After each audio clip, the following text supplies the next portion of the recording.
예수님의 십자가 순환 다 들었어요. 모든 것을 다 들었지만 어떻습니까? 가룟 유다는 배신합니다.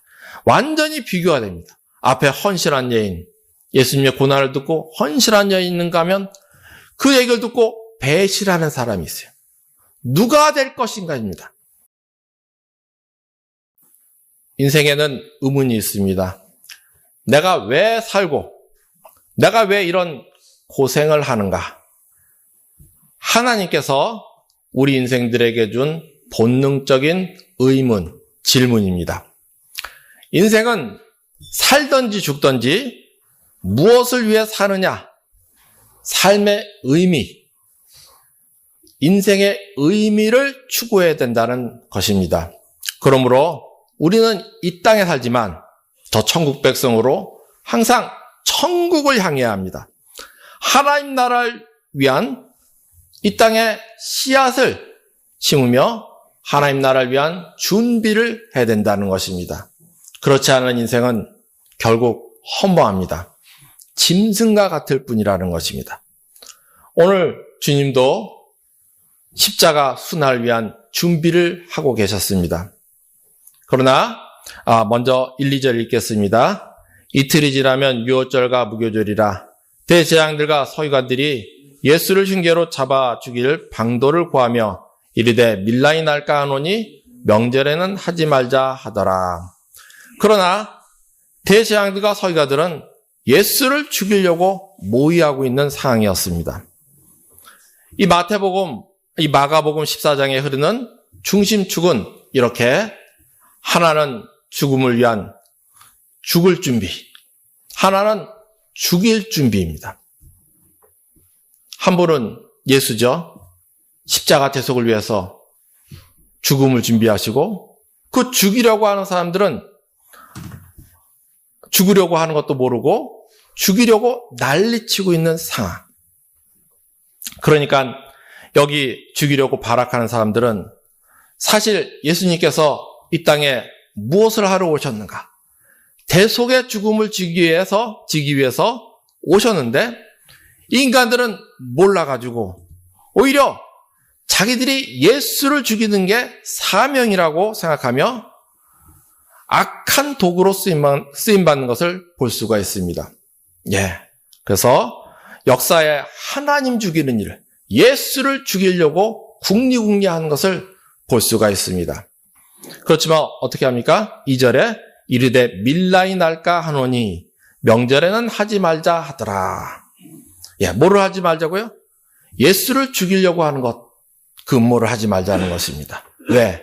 첫 번째는 밀라이 날까 하노니 예수를 선지자로 알고 따르는 수많은 무리들, 그러니까 밀란이 난다. 그러니까 하지 말자는 것입니다.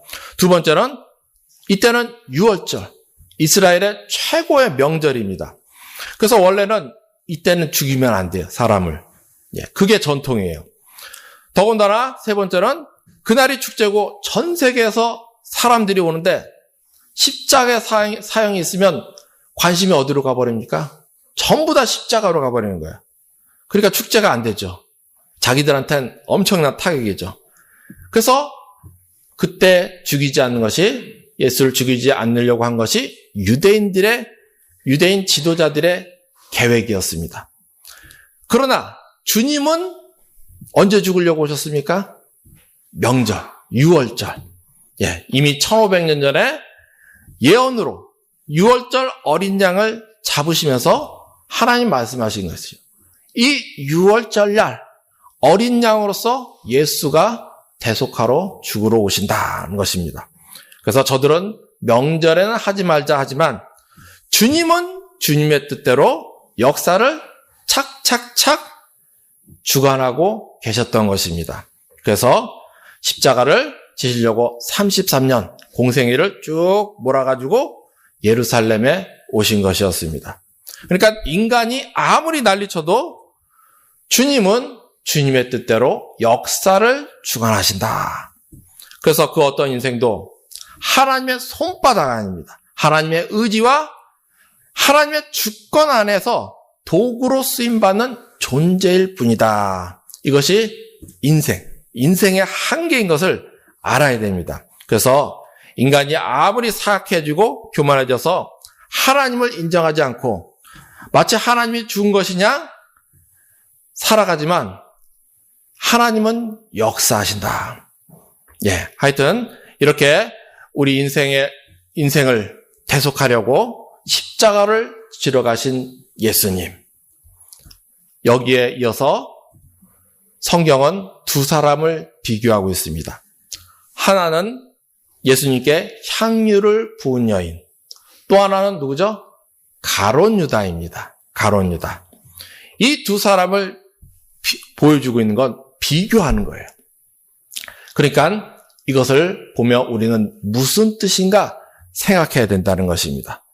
먼저 알아야 될 것은 예수님이 마태복음 등에 보면은 바로 직전에 주님께서 십자가 수단을 예고하셨습니다. 마태복음 26장 2절에 너희가 아는 바와 같이 이틀이 지나면 유월절이라 인자가 십자가에 못 박히기 위하여 팔리리라.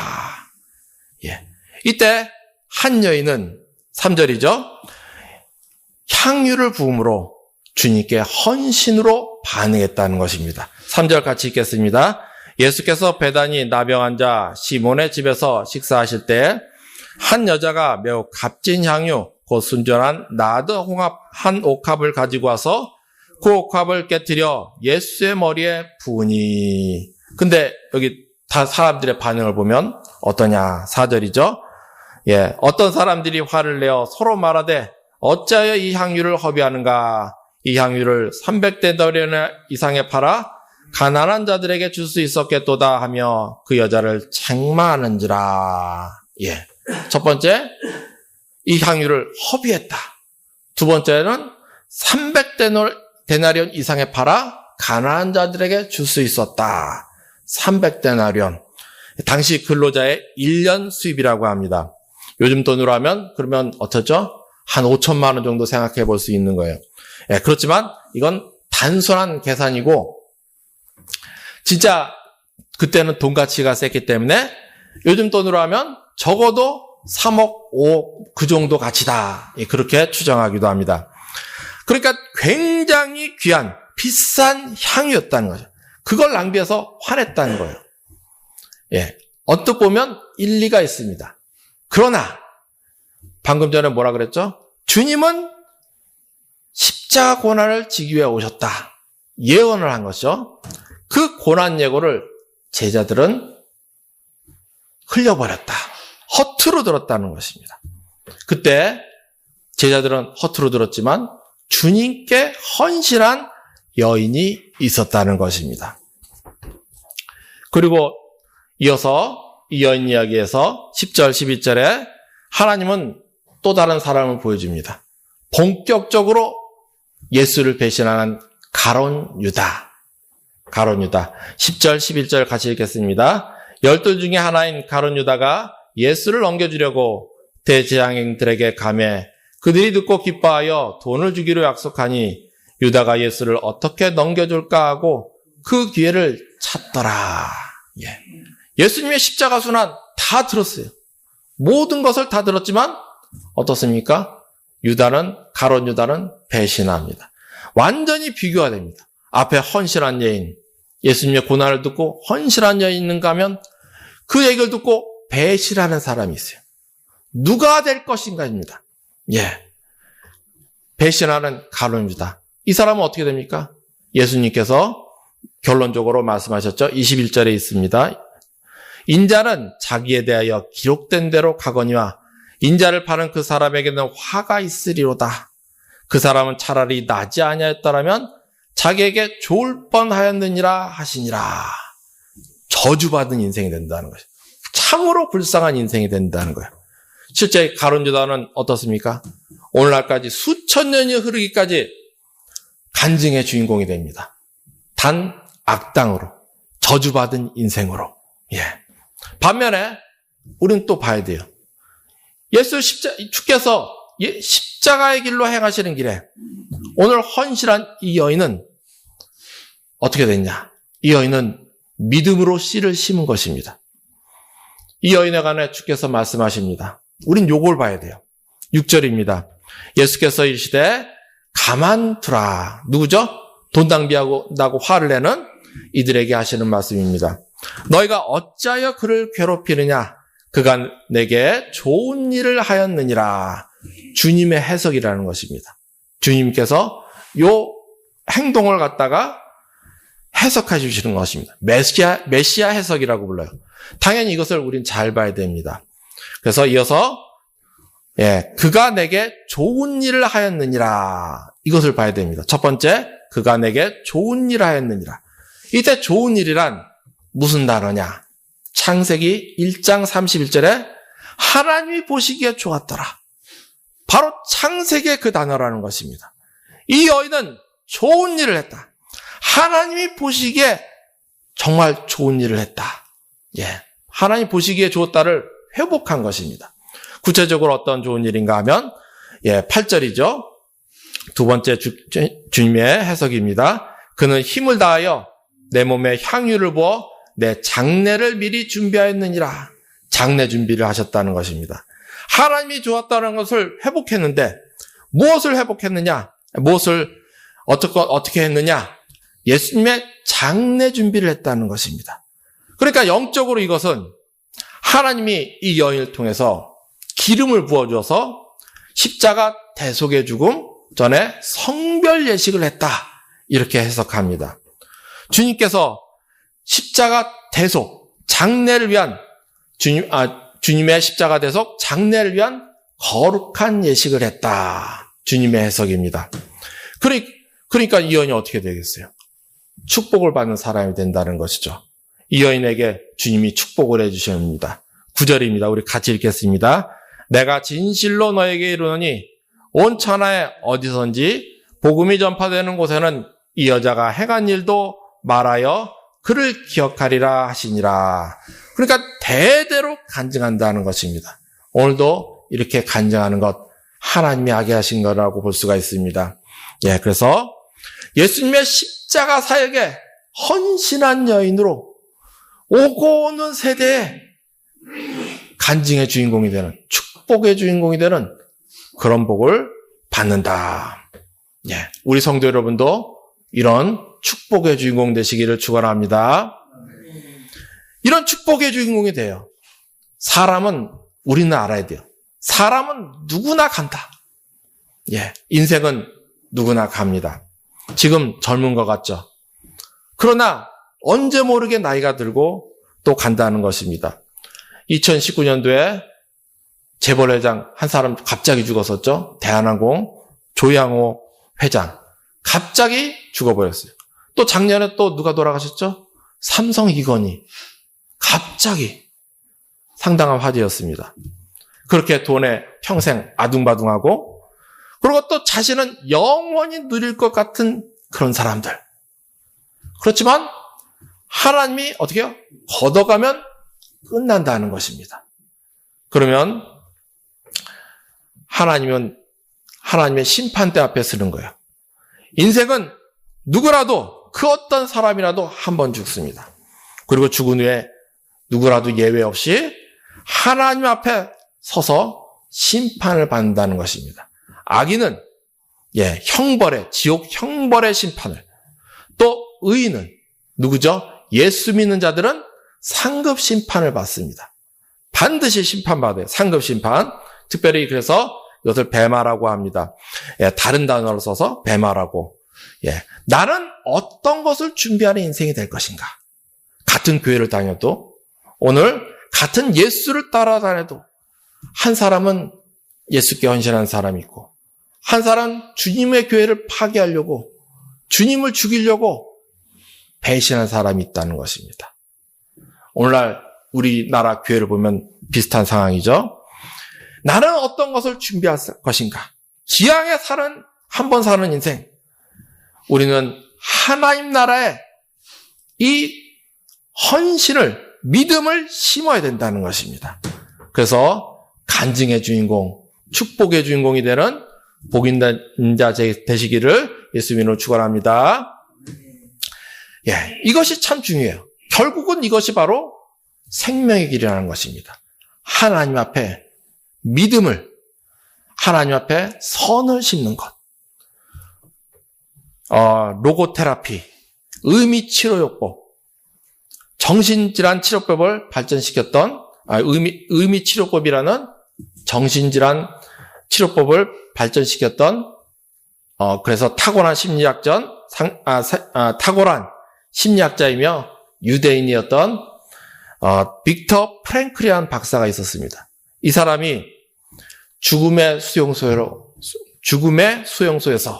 그런 책을 써가지고 아주 유명하게 된 사람들인데, 그 책 내용은 자기가 나치 치하에서 유대인이란 이름으로 어땠죠? 죽음의 수용소에 갇혔을 때 사실을 기록한 것입니다. 사람은 체험을 바탕으로 쓴 것이죠.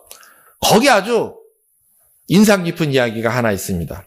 뭐냐면 자기가 그 죽음의 수용소에 있을 때 여러 종류의 사람들을 보게 됐다는 것입니다. 이 사람이 정신과 의사니까 자연히 그런 것들이 눈에 들어오는 거예요. 자연히 그냥 사람들을 분리하는 거예요. 그래서 자기가 분류를 해봤대요. 저 사람은 다른 사람은 다 죽어도 저 사람은 살겠구나. 그런 사람들도 있었다는 것입니다. 아주 뛰어나가지고 건강한 사람들, 또 근육도 있고 힘도 세 보이고 머리도 똑똑하고 뭐 재치가 뛰어나고 그냥 눈알도 반짝반짝한 사람들. 그래서 어떤 고비도 이겨나갈 수 있을 것 같은 사람들. 저 사람들은 마지막까지 살아남겠지. 그렇게 자기가 생각을 했는데, 아니 오히려 그런 사람들이 더 빨리 죽더라는 것이에요. 그래서 이 사람도 죽고 저 사람도 죽고 누가 살았는가? 그것을 찾았다는 것입니다. 누가 살아남았겠습니까? 아주 연약한 사람들임에도 불구하고, 연약하다고 다 사는 건 아니에요. 연약함에도 불구하고 자기 정신세계가 확실한 사람들, 더군다나 고생하면서도 살아가야 할 이유를 가진 사람들, 그런 사람들이 마지막까지 살아남는다는 것입니다. 그러니까 수용소 안에 먹을 것이 워낙 빈약했습니다. 그래서 힘 있는 사람들이 막 힘없는 사람 것을 뺏어 먹기도 하는데, 그래서 그런 사람들이 끝까지 살아남을 것 같았지만 아니었다는 거예요. 누가 살아남았냐? 살아가야 될 이유를 가진 사람들, 고상한 뜻을 품은 사람들, 예를 들어 그리스도인들, 그리스도 안에서도 아무나 되는 것이 아니고 끝까지 하나님 뜻을 구하며 순종하기를 힘쓰는 그런 믿음을 심는, 축복을 심는 사람들, 그들을 보니까 그 조그만 부족한 식량에도 주변 환자들에게 그것을 나눠주더라는 것입니다. 자기도 배고픈데 옆에 환자에게 나는 건강하니까 당신은 이것 좀 먹어라. 그렇게 베풀고 나누더라는 것입니다. 황당하더래요.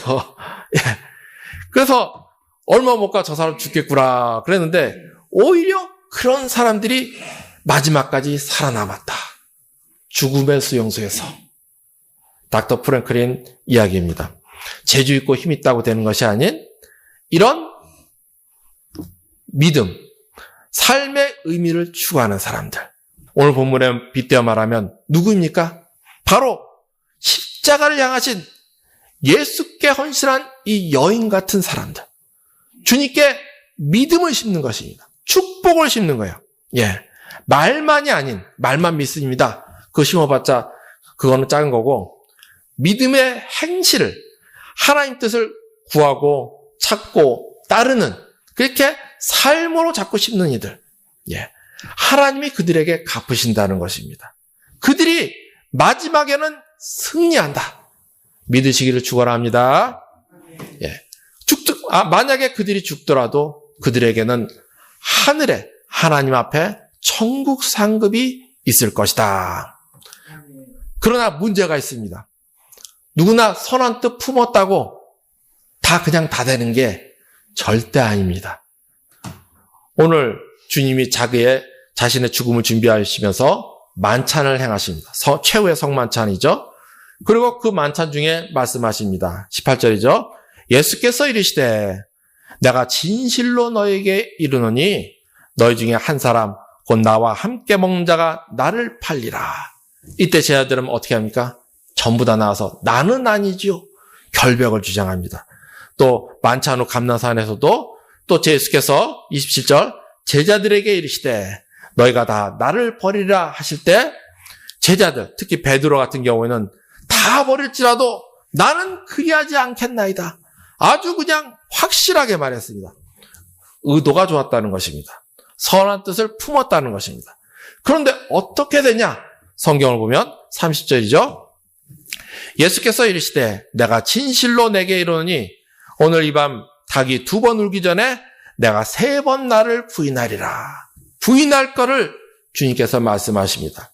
예, 물론 베드로는 힘을 더내서 내가 주와 함께 죽을지언정 주를 부인하지 않겠나이다 합니다.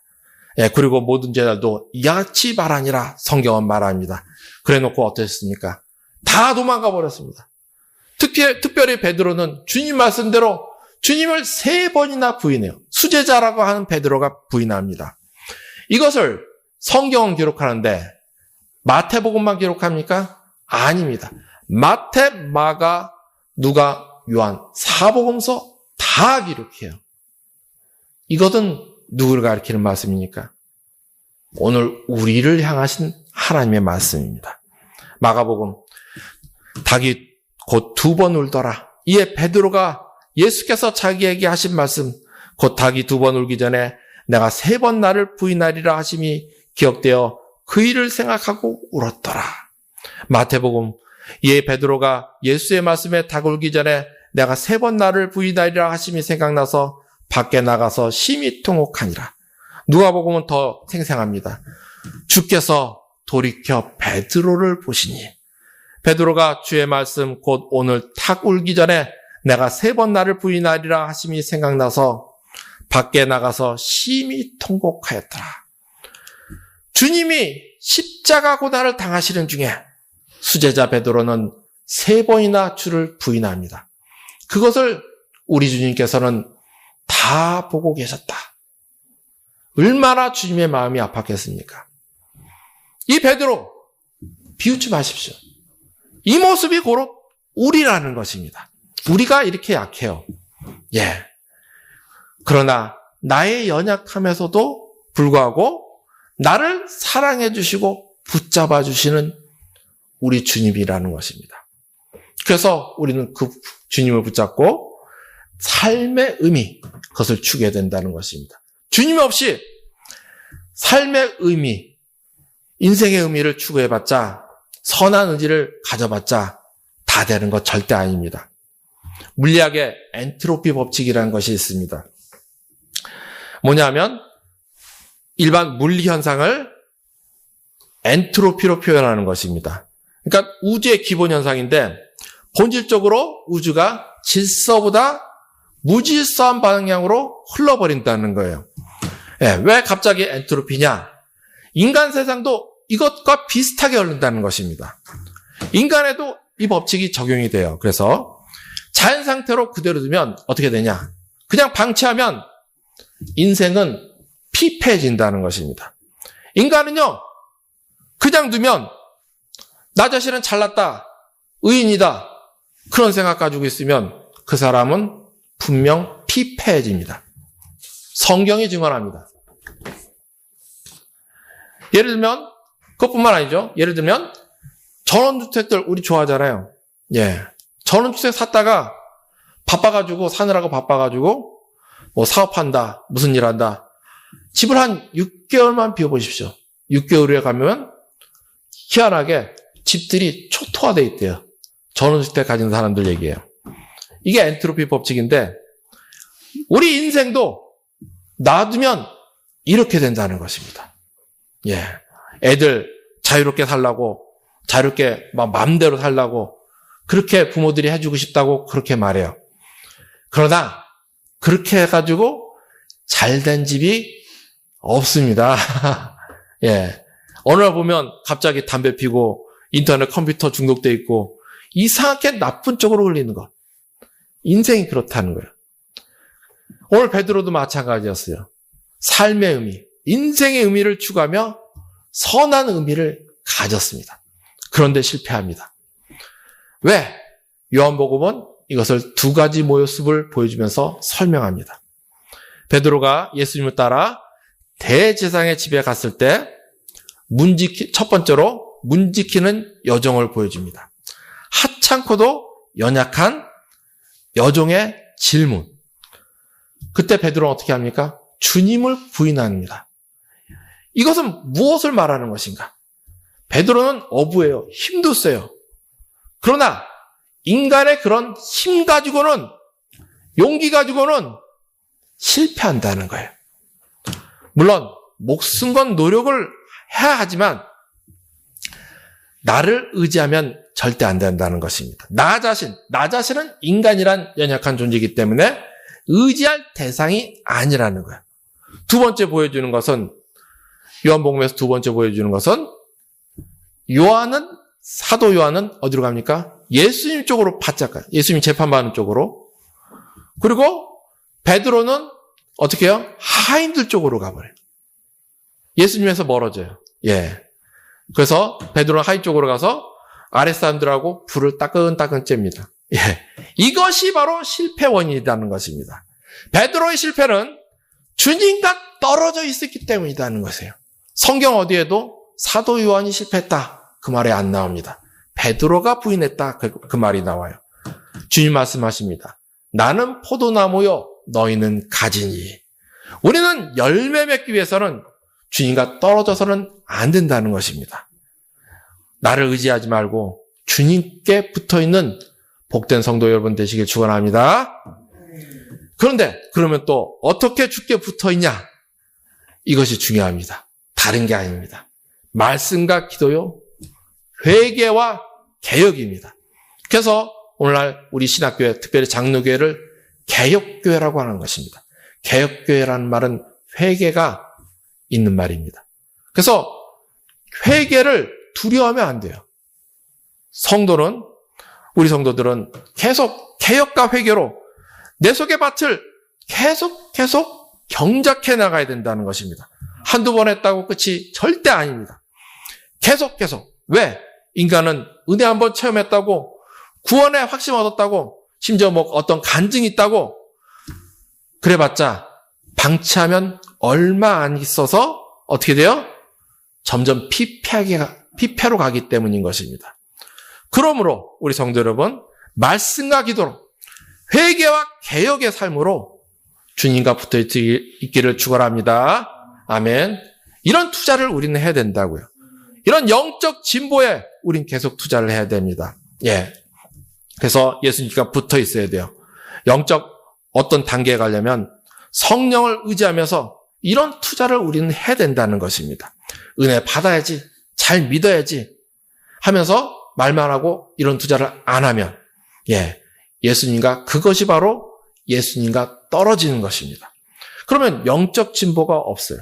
진보 없어서 그럼 가만히 있냐? 아닙니다. 뒤로 후퇴한다는 거예요. 이상하게 잘못된 구습으로 가기 때문에 우리는 농사를 지어보면 알아요. 밭은 한 번 갈았다고 100년 동안, 몇백 년 동안 가만히 옥토가 됩니까? 계속 갈아야 되는 거예요. 밭하고 똑같다는 거예요. 그러므로 이런 투자는 멈추면 안 된다는 거예요. 예수께 계속 붙어 있으려고 우리는 밭을 갈아야 됩니다. 한 번이 아니고 계속. 한 번 간증이 있다고 방치하는 사람들, 그 사람들이 위험해요. 심지어 영안이 열려가지고 맞으면은 어떤 것을 봤다. 그래가지고 사람들한테 막 간증하는 사람들. 근데 그 사람들이 위험한 게 까딱하면 교만해져가지고 어떤 자매, 우리 교회 초창기에 보면은 막 영안이 열려가지고 막 방방 뛰던 분도 있었는데 어떻게 됐냐? 교만해져가지고 목사님들 막 무시하더니 정신병원 갔습니다. 위험한 거예요, 위험해요. 계속 밭을 갈아야 된다. 엔트로피 법칙이라는 거예요. 물론 사업과 공부에도 마찬가지예요. 노력하지 말라. 절대 그 말 아닙니다. 성도는 남이 하는 것 이상으로 주 안에서, 그리스도 안에서 더욱더 노력하고 애쓰며 전진해 나가야 된다는 것입니다. 이렇게 주께 붙어 있으려고 힘쓰면 성령 하나님께서 인도해 주신다는 거예요. 예를 들면 성경을 읽을 때 갑자기 나에게 찌르는 말씀이 있어요. 레마라고 합니다. 그런 말씀은 특별히 어느 날 갑자기 우리 각자에게 다가오는 말씀, 스파크를 일으키는 말씀. 그래서 그 말씀 붙잡고 어떻게 합니까? 전진하는 사람들. 이런 경우, 그러니까 그 사람들이 일어난 것 우리 많이 보지 않습니까? 수많은 간증을 봤어요. 또 성령께서 인도해서 누군가를 만나게 하세요.